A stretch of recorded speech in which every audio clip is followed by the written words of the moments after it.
What's up YouTube, this is Yoshi as usual. I'm Daddy Max, and welcome to more Let's Play Dream Daddy. Last time, we met Robert, and he was cool, and then we were like instantly going to bed, and I'm like, nope, nope, nope, too fast. And now we're waking up to a text. Yeah. Rise and shine, early bird. Still want to work out? This is Craig, by the way. Oh, right, it's a text. Holy crap, it's 6 a.m.? Who does 6 a.m. anymore? Without realizing it, I drift back to sleep. Whoops, must have winked back out. I checked my phone again. Hey bud, still want to get your swool on? I'm ready to tear up the track, hit me up. God, the last thing I want to do right now is work out. It is Craig, I do want to catch up.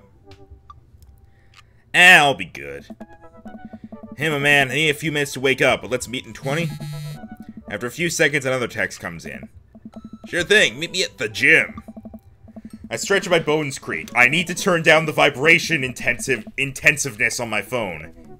I was about to say intensivity, and that is officially a word now. Intensivity. I stretch and my bones creak. I gotta stop falling asleep on the couch. I throw off my blanket and... Hey, wait. I don't remember falling asleep with a blanket. Amanda must have tucked me in after I fell asleep. Bless that child. I reluctantly brush my teeth, throw on the only clothes I own that are even kind of gym appropriate, and head out.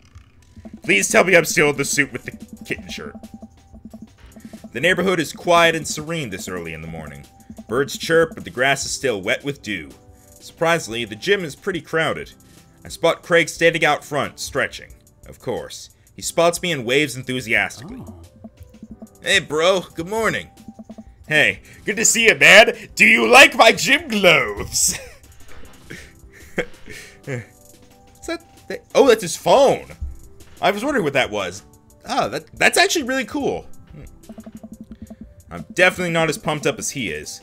Maybe I should have had some coffee before I left. You ready to kick some butt?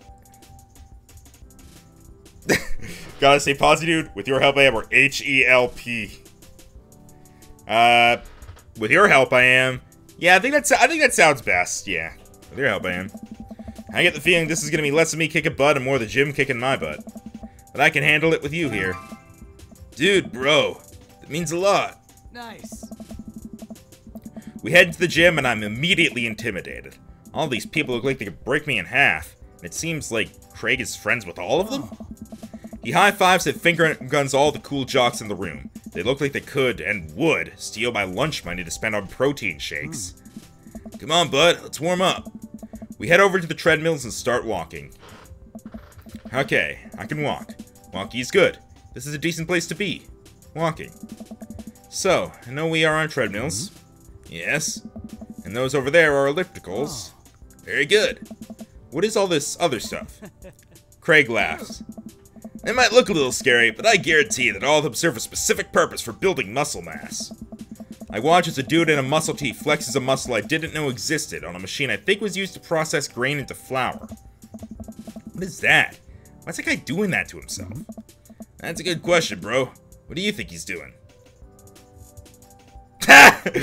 Training to crush people's skulls with his thighs, using a medieval torture device, or praying to some sort of pain god. I think the bottom two are basically just me saying exercise sucks. The top one kind of seems funny. Yeah, he's training to crush people's skulls with his thighs. He's trying to make his thighs so strong he can crush people's skulls with them. Yeah, that's pretty much the only reason I work out. Oh no, Craig is turning up the speed. I better do the same. How long you been doing the buff thing? Nice. Couple years. And what do you do when you're not dadding or working or buffing? Huh, I coach my twins' softball teams. That still counts as both dadding and buffing. I keep busy. What do you do for fun? I love learning and try to live my life as close to a Jimmy Buffett song as possible, or I check out my hot bod. Jimmy Buffett, what is... Okay, before I answer, I need to look up who Jimmy Buffett is so I can figure out if that's an appropriate answer or not. Give me a moment here as I navigate through all my things. Alright, who the fuck is Jimmy Buffett? Island escapism. So basically, relaxing on a paradise. Yeah, that doesn't seem about... I'll choose I love learning, I think. Just because, I don't... I don't know. He doesn't seem like the kind who would... I'll choose the second one, I guess. The goal is to live with as few worries as I can muster. The lost shaker of salt was a metaphor. A metaphor about what? About not being able to shake salt onto something. Nice. We're jogging now. Oh god, we're jogging now. I'll look over to Craig, who hasn't even broken a sweat. How is he doing this so effortlessly? I'm dying. I can feel my life force draining through every orifice of my body. Hey, remember when my fish died in college? No, I don't like this story. Oh my god, is he really bumping up the speed again? Guess I better do it too. Oh, this is fast. This is very fast. And when you're at that party, you vowed to make me feel better. You tell me to create a distraction, so of course I do a sick keg stand and get everyone cheering. And then I try to steal a fish from a fish tank at the party with my bare hands like an idiot. And then you drop the fish and it's flopping around and you panic.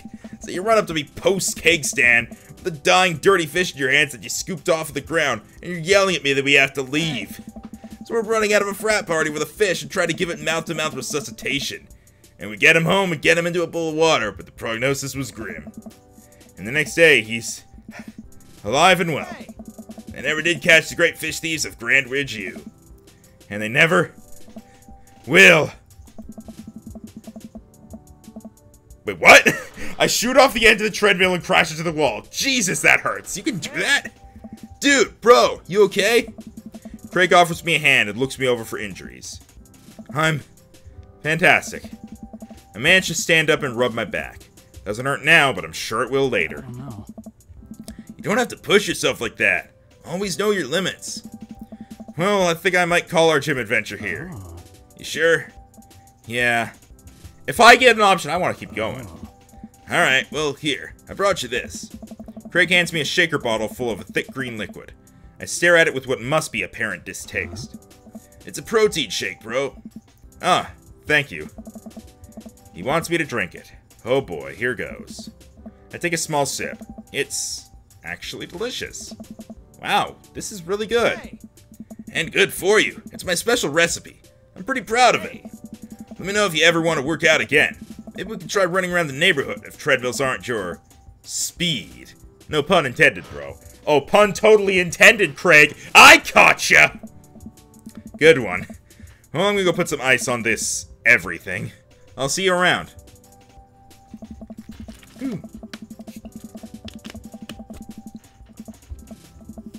I leave the gym feeling ashamed. Craig used to order delivery from the pizza place across the street from our dorm, and now he can run circles around me, literally. Man, I really gotta work on this dad bod. I get home and lie down on the couch. It hurts to move. Oh god, I'm so old. Alright, real quick calculation. I'm going to assume 21 or 22 when I had a kid. Let's say 22. Kid is now 17, so 39. Wow, okay. I feel old just playing older me. Oh no, I must have fallen asleep. What time is it? Shoot, it's 3:55. I'm supposed to be Amanda's school. I'm supposed to be at Amanda's school in 5 minutes. There we go. I frantically put on some clean clothes, apply a generous amount of deodorant, and run out the door. I arrive at Amanda's school and check in at the front desk. They give me a bright orange visitor sticker and send me on my way. I feel pretty haggard after not brushing my teeth or showering, but hopefully nobody will notice. I check my watch and I'm relieved to see that I'm only 2 minutes late. Wait, is it room 103 or 108? I spot a youth standing at his locker and approach him for help. Excuse me, do you know where Mr. Vega's classroom is? The youth... oh god. The youth turns around and looks me up and down with heavily lined eyes. Come on, kid, I'm late for a meeting. Mr. who? Mr. Vega. Oh, have you tried the exit? Okay, wise guy, are you gonna help me or not? Fine. Up those stairs to the left, can't miss them. I head up the stairs and walk around, unable to find Mr. Vega's class anywhere. After a couple minutes of searching, I head back downstairs. That punk youth sent me on a wild goose chase. I get back to where that low-rent Gerard Way is standing, fully ready to give him a piece of my mind, when suddenly a head pops out of the classroom next to his locker. Oh. Lucian, don't you have a third period to get to? Fine, Mr. Vega. Wow. Now I'm officially 10 minutes late. I glare at him as he walks away. We're not cool. You must be Max. I don't know what voice to give this guy. I guess this is good. This period's almost over. Would you mind waiting in the back? Oh. The mic quality seems lesser for him, and I don't know why. Mr. Vega leads me in, and I take a seat in one of the comically small students' desks in the back. I get stuck in this. Alright, where were we? Now, who could tell me about the unreliability of the narrator at J.D. Salinger's Catcher in the Rye? Yes, Colin? Colin stands up and does the thing where he blows to the crook of his elbow to make a fart noise. The whole class erupts in laughter. Alright, everybody. Very funny, Colin. Please sit down. Now, Holden Caulfield is an unreliable narrator in the sense that the bell for the end of the period rings. All of the students immediately get up and make a break for the door. What? Remember to do the reading and answer response questions on page 194 in your textbook. Nobody's listening. Or not, I guess. Mr. Vega turns to me and sighs. Middle schoolers, right? Don't you teach high schoolers? Both. You know, budget cuts. Right. Thanks so much for coming in. No problem, Mr. Vega. Please, call me Hugo. I don't normally do these impromptu parent-teacher meetings, but as I'm sure you know, Amanda's a very bright student and I'm concerned about her recent behavior. What's going on? Amanda has never been the most engaged student, but I know she cares. Recently, though, she's been falling behind. She's not completing assignments and has been doing rather poorly on... I've totally somehow accidentally skipped that. Fuck my finger being so heavy that it presses the mouse button when I just let it relax. Something happens. This is strange. I thought Amanda always shared everything with me. It hadn't even crossed my mind that something might be wrong. I just wanted to ask, is everything okay at home? We just moved. She has a tendency to... Does she? I'll say we just moved. Maybe that has to do with it. We just moved. Well, we just moved recently, but it was only to the other side of town, and Amanda was more excited about it than I was. See if you could talk to her about it. I know she values you a great deal and would appreciate your guidance if she keeps heading down this road. I know how important art school is to her, and I would hate to see her miss out on the scholarship money that she clearly deserves. I'll make sure to talk to Amanda. Thanks for letting me know, Hugo. Anytime. On my way out, I stopped, thinking for a moment. I turned to Hugo. Hey, Hugo? Yes? They ever catch that rye? Yes. Alright, I got free points with him. Alright. That was a thing. I think there's still one guy left I haven't met. He looks like a Castlevania villain. I leave the classroom and make my way out of the school. I'm still a little bit in shock that Amanda was able to hide this so well from me. She's always been such a force for positivity in my life, especially after we lost her mother. Amanda must be done with classes for the day by now. I'm sure she would appreciate a ride home, and maybe I could talk to her about what's going on. I pull up to the carpool, and Amanda hops at the passenger seat. So, did you have fun gossiping about me? Mr. Vega and I actually just gossiped about our celebrity crushes. So you talked about Mario Batali the whole time? It was a very productive meeting. I'm pretty hungry. Can we grab some dinner? Sure thing. Mall food court, I think. Fuck making something at home. Does that sound good to you? Yeah, sure. Why the mall? Jeez, can't a dad take his daughter to the mall? Will you buy me things? I will buy you a thing. Singular. Sounds like a deal to me. We drive in silence for a short while. Amanda plays a game on her phone. I should say something. You know, sometimes when a kid gets older, they find that they have to keep things hidden from their parents. And that's okay, because sometimes that's what kids do. And that's okay. But also sometimes it's good to have the parents' perspective. Because, you know, maybe the parents have also dealt with similar situations. And maybe they're a little cooler than you give them credit for. Anyway, what I'm trying to say is that it's good to share. Love you. Have you been reading my tweets? You have a Twitter? What? Never mind.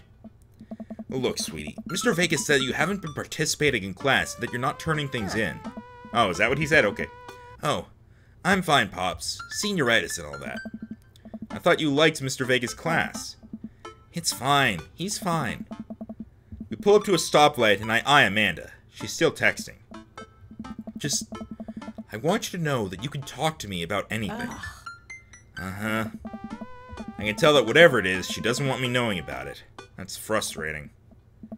I heard Emma R. is going to that fancy art school in California. That's exciting. Yep.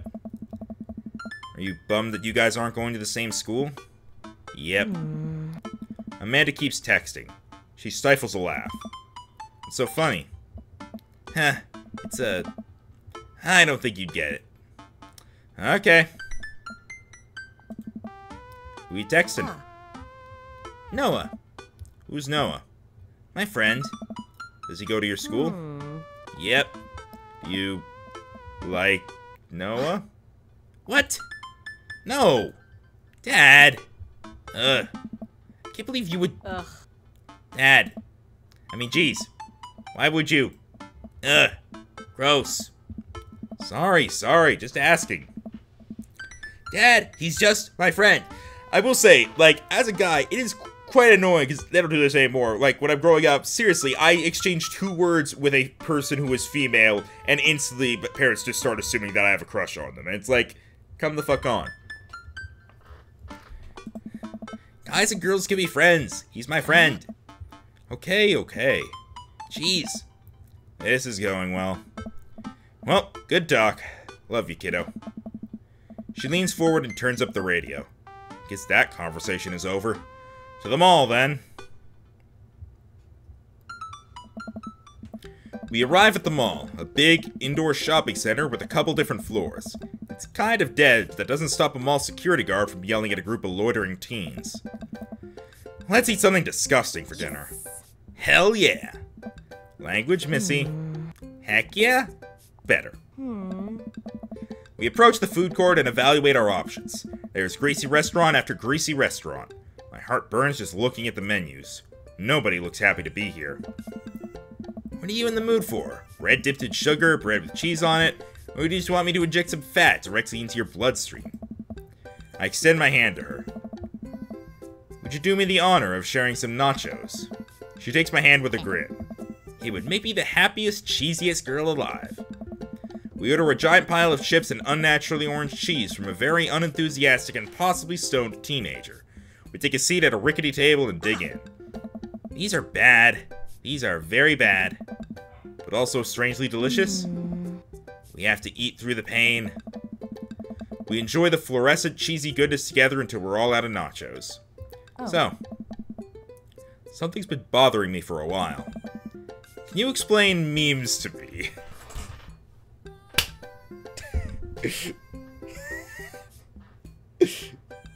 Oh my god. Can you explain memes to me? Says the man wearing the shirt covered in kittens. God. Oh my god, I needed that. Which meme? All memes. Amanda sighs deeply and places her head in her hands, as she should. Dad, it's complicated. See, memes are inside jokes shared by a bunch of people that get less funny the more people do it. So the problem is that by the time a meme gets to you, Dad, all us youths have already done the joke to death.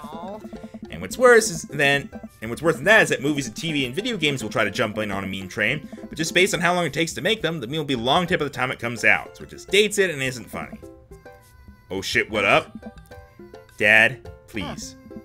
Anyway, changing the subject. Where to now? Want to go to that goth store? What? You know, the one that's all black and tries to establish itself as anti-establishment despite being an exact representation of the establishment? I don't know what store you're talking about. You know, the one where you can buy chain wallets and it's basically an assault on what people fought so hard against the punk and hardcore movements of the 70s and 80s. Dude, you gotta be more specific. The one you threw up in that one time. Oh, that one! Alright. Wow! We have arrived at, the edgiest of places. But don't worry, because we have bananas on the right side. Secret bananas. Amanda runs into the store with me trailing behind her. She makes a beeline for the back. There it is! You can still see the outline, kinda. I'm so proud. Speech! Amanda. Speech! Speech! Speech! Speech! Alright, I'll do it if you stop chanting. Amanda stops immediately. I clear my throat. Thank you all for joining us here today to commemorate an historic moment that will forever shape history. On a day very much like today, some 5 years ago, our very own Aaaaand was given the most alliterative name possible, completely unintentionally, and had too much blue raspberry slushy on an outing to the mall. After begging her father to take her to Dead Gotham Beyond to buy rainbow suspenders, she proceeded to throw up all over a display of My Chemical Romance merchandise. Her loving father then had to pay for said merchandise, which to this day remains among our possessions. Thank you. Amanda is moved. She begins clapping. Slow at first, then faster and more vigorously. Several other patrons turn their heads. One of them also starts clapping. I bow my head. Oh hey, chain wallets! While Amanda busies herself looking at band t-shirts, I try to find something of interest to myself. Not much for a dad to look at in the Dead Gotham Beyond. Band t-shirts, ironic mugs, and clearance bin. Ironic mugs! Those are the best! I'm suddenly stricken by existential fear. If there's only one #1 dad, then why are there so many mugs here that say that? This whole time I thought I was the only one. If I'm not #1, where do I place on the global dad ranking charts? I have work to do. I must assassinate all the other dads. Look, this is very important to me. I overhear a stifled argument over at the cash register. An older gentleman is carrying a garment and showing it to a bored-looking cashier with pink hair. I can see that. Don't know what to tell you, dude. I just work here. Listen. When I bought this online, the website said this blouse was Victorian-inspired. However, when I received it, it clearly held the trademark of Edwardian dressage. You want a coupon? I can give you a coupon. Will you leave if I give you a coupon? Is there a manager present? People have to know what they're buying! I am the manager. I see. Well, it would seem I have outstayed my welcome. Good day, shopkeep. Your superiors will receive a strongly worded letter by post. Whatever, dude. The man whirls around and storms out, his literal coattails trailing behind him. I can't tell if they are Victorian-inspired or Edwardian in nature. Amanda trots up to me with a t-shirt in her hand. Oh boy, here it comes. Oh no. Hey, Dadtron 5000! Yes, I'll buy it for you. Wow, that was easy. Thanks! At least it's only one this time. Amanda plops the shirt onto the counter and grins at the cashier. I love your hair. The cashier says nothing and rings Amanda up, radiating hatred. I hand her a 20. So what was that guy's deal? The cashier rolls her eyes so hard I'm worried she'll pull something. That's Damien. He's in here all the time. He's obsessed with Victorian fashion or whatever. She hands Amanda her bag and it's clear the conversation is over. We make our way out of the store and head home to get some rest. Only $20 for a t-shirt? Bullshit. Amanda and I sit on the couch, trying to find something to watch over bowls of ice cream. Oh, cool! Long Haul Paranormal Ice Road Ghost Truckers is on! Your favorite, right? Oh, hell yes. They have to make it over the Canadian tundra before the ice road melts, but also they're hunting ghosts. Also, the trucks are haunted. This is an episode I've already seen, but it's one of the best. Callum and Flint Dogbone, the twin brother truck driving and ghost hunting duo, find themselves in the greatest peril yet. Oh no! The ghost... I guess redneck? The ghost done got control of the truck! I can't steer on them there damn ice roads! Let me use this EVP meter to try and communicate with the spirits. Flint, we're about to die! I almost got it. If you listen carefully, it sounds like it's saying, you're going to die. That's because we are about to die, you... This is art. The episode ends and Amanda excuses herself to go and start arguments on the internet. I stay up a little longer, curious about the exploits of Callum and Flint Dogbone after their disastrous ice road accident.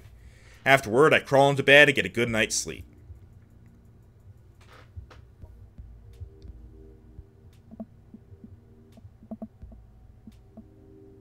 And now I'm asleep again. I feel like at this point, I mean, we haven't really met Damien, I guess. We've seen everybody, though, to my knowledge. I think I'm going to end this episode off here. And if you guys want to see me continue, say so in the comments. Otherwise, I probably won't touch it again, at least not on video. And also, if you do want me to continue, say who you want me to try going after. We pretty much didn't see Damien much at all, but whatever. You probably can gather his personality, so. I've been Max, the dad, for some reason. And I'll see you some other time, as I sit here, sleeping. Whoosh! Boom, boom.